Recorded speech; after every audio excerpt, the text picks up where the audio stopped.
আসসালামু আলাইকুম রহমতুল্লাহ। আমাদের কওমি অঙ্গনের মুরব্বীরা আগে বাংলা সাহিত্য পড়তে নিষেধ করত, এখনও নিষেধ করেন, তবে আগের মতো ওই রকমভাবে নিষেধ করেন না, বা ছাত্র এখন আর ওই রকমভাবে মানেও না। তো আমাদের মুরব্বীরা বাংলা সাহিত্য পড়তে নিষেধ করেন, এই জন্য কওমি মাদ্রাসার ভিতরে বাহিরের একদল ইছড়ে পাকা অতি পণ্ডিত টাইপের লোক প্রবল সমালোচনা করে যে হ্যাঁ, হুজুররা সাহিত্যের বিরোধী, এই সেই। ঠিক ঠিক একই কথা স্কুল, কলেজ, ইউনিভার্সিটিতে আমাদের মুরব্বীরা এগুলি নিষেধ করত যে স্কুল, কলেজ, ইউনিভার্সিটি, আলিয়া মাদ্রাসা এগুলিতে না যাইতে। এগুলি নিয়েও ব্যাপক সমালোচনা আগেও হয়েছে, এখনো হয়। আমাদের মুরব্বীদেরকে গোড়া, সংকীর্ণ মনা, আরও কত কি বলে। কিন্তু কথা হইল, এই যে বাংলা সাহিত্য পড়তে নিষেধ করা বা ইউনিভার্সিটি, আলিয়ায় যাইতে নিষেধ করা, এই কাজগুলি কি আসলে গোড়ামি থেকে আসে? এগুলি কি কোনো সঠিক ভিত্তি নাই? আমি তো মনে করি এগুলির সঠিক ভিত্তি আছে। বাংলা সাহিত্য পড়তে নিষেধ করা এবং কলেজ, ইউনিভার্সিটি, আলিয়া মাদ্রাসায় না যেতে নিষেধ করা, আমার মতে এটা খারাপ কিছু না, বরঞ্চ এটাই কল্যাণকামিতা, এটাই প্রকৃত কল্যাণকামিতা। হাদিসে আছে আদ-দীন আন-নাসিহা, দিন হইল মানুষের কল্যাণ কামনা করা। তো আমাদের মুরব্বীরা যারা আমাদেরকে ছেলে সন্তানের মতো দেখে, তারা আমাদের কল্যাণ কামনা করবে, এটা খুবই স্বাভাবিক। আর এই কল্যাণ কামনা থেকে তারা সাহিত্য এবং ইউনিভার্সিটি, আলিয়ায় যেতে নিষেধ করেন। এখন আপনারা বলবেন যে কিভাবে? দেখেন ভাই, আমাদের যে বাংলা সাহিত্য, এই বাংলা সাহিত্যের মূল কোথায়? এই বাংলা সাহিত্য কোন ধরনের চিন্তা ভাবনা, কোন ধরনের জীবনাচার, কোন ধরনের লাইফস্টাইল তারা প্রডিউস করতেছে, এটা খুব সহজে আপনি বুঝতে পারবেন। যে আমাদের বাংলা সাহিত্য মূলত কলকাতার বাবু সাহিত্যের অনুরূপ। আর কলকাতার বাবু সাহিত্য হইল হিন্দুদের ধর্মীয় গ্রন্থ, উপনিষদ, বেদের নির্যাস। এটা তো সবাই জানে। বিশেষ করে যে আমাদের কবিগুরু রবীন্দ্রনাথ ঠাকুর, এই রবীন্দ্রনাথ ঠাকুর তার জীবনে, তার কাব্য চর্চায়, হ্যাঁ, উপনিষদগুলির সে কি করছে, তার সাহিত্যের চর্চার মূল হিসাবে ধরে নিছে। তো কলকাতার বাবু সাহিত্য একাধারে হিন্দু যে ট্র্যাডিশন, হিন্দু যে রিসোর্স আছে, হ্যাঁ, হিন্দু যে কালচার আছে, তো হিন্দু ট্র্যাডিশন, হিন্দু কালচার, হ্যাঁ, হিন্দু লিটারেচার যা আছে, এগুলির বেস করে কলকাতার বাবু সাহিত্য গড়ে উঠছে। তারপরে কলকাতার বাবু সাহিত্যের মধ্যে এই হিন্দুয়ানি জিনিস থাকার পরেও এর উপরে, গুদের উপর বিস্ফোরার মতো আরেকটা জঘন্য কাজ যুক্ত হয়েছে, বামপন্থা। তো কলকাতার বাবু সাহিত্য একদিক দিয়ে হিন্দু লিটারেচার, হিন্দু কালচার, হিন্দু ট্র্যাডিশনের ফলাফল, হ্যাঁ, অপর দিক দিয়ে এটা আবার বামপন্থার ফলাফল। এই দুই জঘন্য জিনিস একত্রিত হইয়া জগাকে ছুরি ফাঁকাইছে হইল কলকাতার বাবু সাহিত্যে।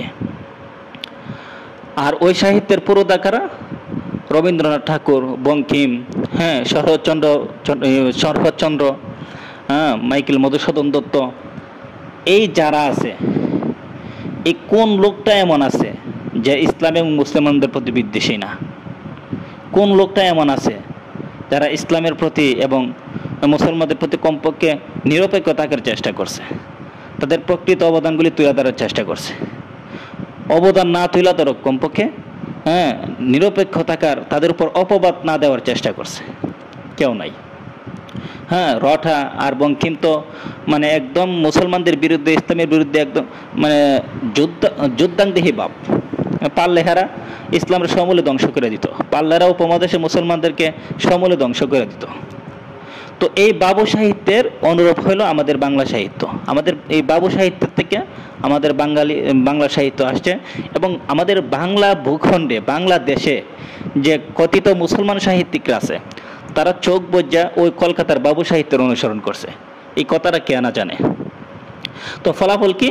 কলকাতার বাবু সাহিত্য তার মূলগতভাবে এবং আমাদের বাংলাদেশের কথিত মুসলমান সাহিত্যিকদের হাতে লাগা, হ্যাঁ, এই সাহিত্য এমন এক জঘন্য ভাণ্ডারে পরিণত হয়েছে যাতে ইসলাম বিদ্বেষ, মুসলিম বিদ্বেষ, হ্যাঁ, হিন্দুয়ানি প্রথার প্রতি প্রেম, বামপন্থার প্রতি প্রেম, হ্যাঁ, অদ্ভুত ধরনের মানে কল্পিত, হ্যাঁ, অশ্লীল জীবনাচার, এই সব কিছু কি আছে এই বাংলা সাহিত্যের মধ্যে আছে।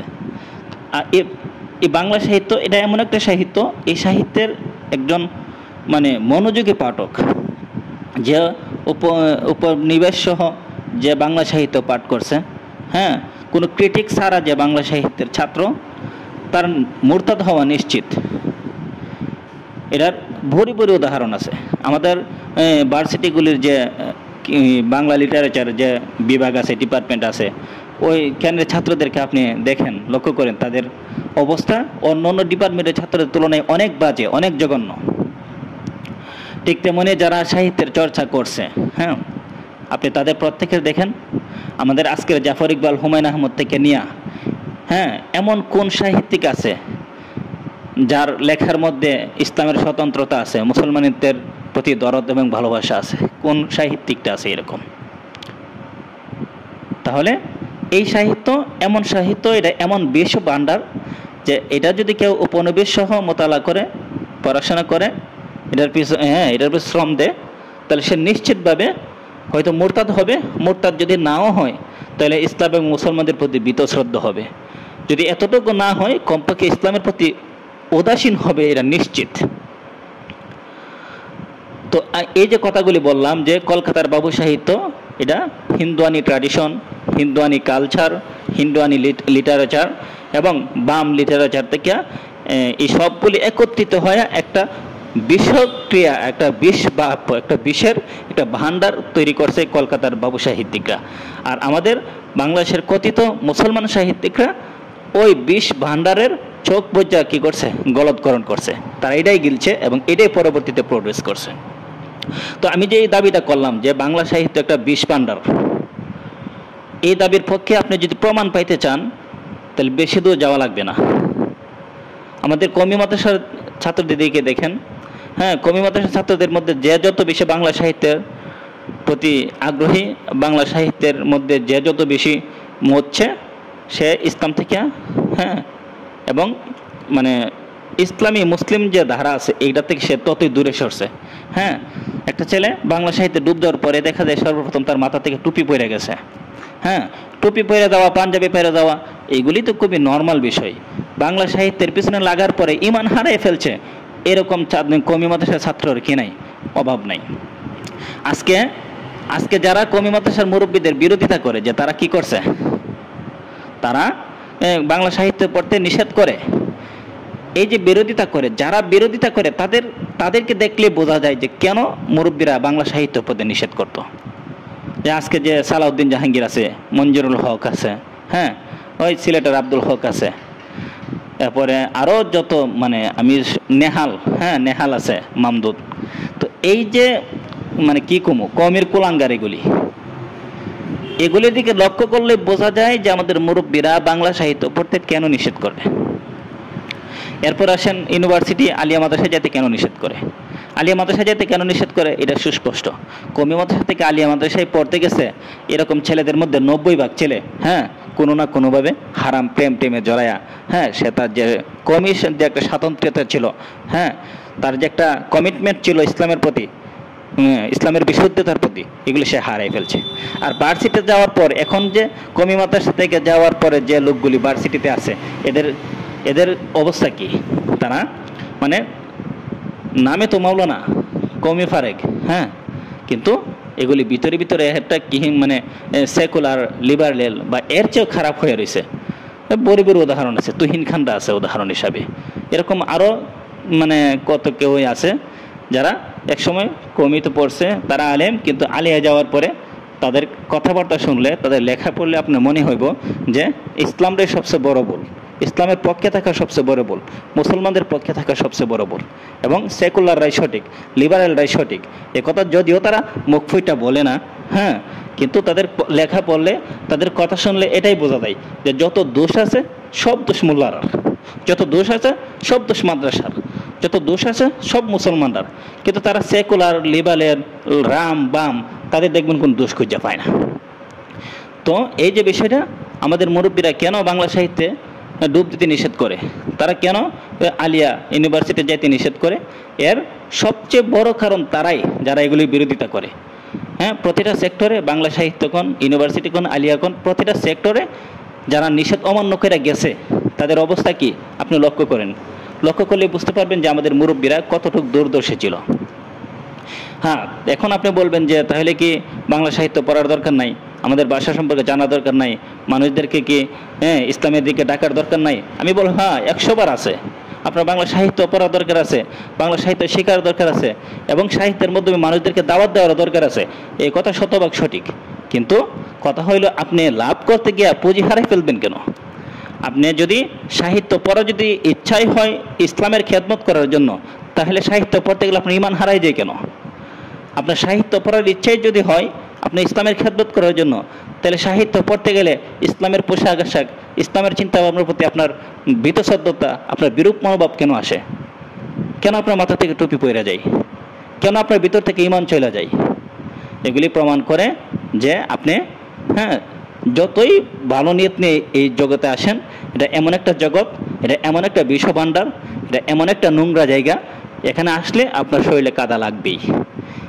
এটা গলৎকরণ করলে আপনার কলিজা ফাটবেই, এটাই বাস্তবতা। এই জন্য আমাদের মুরব্বীরা যারা এসব থেকে বিরত থাকতে বলেন, তাদের আমি কি দেখি না, কোনো দোষ দেখি না, বরং মনে করি তারাই প্রকৃত কল্যাণকামী এবং দূরদর্শী। হ্যাঁ, এখন যারা আছে, যাদের ভিতর প্রকৃত ভারসাম্যপূর্ণ চিন্তা আছে, যাদের ভারসাম্যপূর্ণ বিবেক আছে, সুস্থ বিবেক আছে, তারা যদি চায় ইসলামের খেদমতের স্বার্থে, তাহলে সিলেক্টিভভাবে কী করতে পারে, বাংলা সাহিত্যের চর্চা শুরু করতে পারে। তাহলে শর্ত হলো, প্রথমে তারা নিজেদের আমল, আখলাক, আকিদাকে সঠিকভাবে পাকাপোক্ত করে নেবে, তারপর ইসলামী মাইন্ডের যে লেখকরা আছে তাদের দ্বারা শুরু করবে। তারপর যখন তার ভাষা, সাহিত্য, ইমান, আকিদা সব কিছু ওকে হয়ে যাবে, তখন সে বিশ্ব সাহিত্য পড়াশোনার জন্য সে বঙ্কিম, নজরুল বা অন্য যে মুশফিক, রাম বাম যারা আছে তাদেরকে পড়তে পারে। এটা হলো পরের ব্যাপার। কিন্তু আগে তার নিজের যে পুঁজি, তার ইমান, আকিদা, আমল, তার চরিত্র, এগুলির ব্যাপারে সে নিশ্চিত হয়ে নিতে হবে যে কোনো সাহিত্যের দ্বারা, কোনো স্থানের দ্বারা আমার এগুলি দূর হবে না। তখনই সে কি করতে পারে, এগুলির মধ্যে জড়াইতে পারে। তো আমার কথা হইল যে বাংলা সাহিত্য পড়তে বা ইউনিভার্সিটিতে যাইতে আমাদের মুরব্বীরা যে নিষেধ করে, তাদেরকে এই জন্য দোষ দেওয়ার আমি কোনো কারণ দেখি না। বরং মনে করি এটাই প্রকৃত কল্যাণকামিতা এবং এটাই প্রকৃত দূরদর্শিতা। কারণ ইমানের চেয়ে বড় কোনো সম্পদ নাই, থাকতে পারে না, হতে পারে না। আমলের চেয়ে, আখলাকের চেয়ে বড় কোনো সম্পদ নাই, থাকতে পারে না, হতে পারে না। সুতরাং যে সাহিত্য শিখতে গেলে ইমান চলে যায়, ওই সাহিত্য ধারে কাছে যাওয়াও জায়েজ নাই। যে স্থানে, ভার্সিটিতে, প্রতিষ্ঠানে ভর্তি হলে ইমান চলে যাওয়ার আশঙ্কা তৈরি হয়, ওই প্রতিষ্ঠানে ধারে কাছে যাওয়া জায়েজ নাই। আর ইমানের সাথে, আমলের সাথে, আখলাকের সাথে যদি মূর্খ থাকতে হয়, এই মূর্খ থাকার মধ্যে কল্যাণ আছে। যদি ইমানের সাথে, আখলাকের সাথে, নিজের আখেরাতের সাথে যদি ভাষাজ্ঞানহীন থাকতে হয়, বোবার মতো চলতে হয়, এটার মধ্যেই কল্যাণ আছে। সবচেয়ে বড় হলো ইমান। ইমানকে ফোকাসে রাখা, ইমানকে যথাযথ রাখা, দিনের খেদমতের নিয়তে কেউ যদি বাংলা সাহিত্যের চর্চা করতে পারে, তাহলে আলহামদুলিল্লাহ ভালো।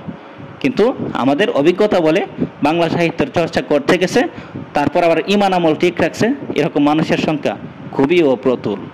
এই জন্য আমাদের মুরব্বীদেরকে গালিগালাজ না করে এখানে রোগ কোনটা, এই রোগ থেকে কীভাবে বাঁচা যায়, কীভাবে বাংলা সাহিত্য নামক এই বিষ ভাণ্ডার থেকে, এই হিন্দুয়ানি সংস্কৃতি থেকে বাঁচা যায়, এই চিন্তা ফিকির করা দরকার। আল্লাহ তাআলা আমাদের বোঝার তৌফিক দান করুন।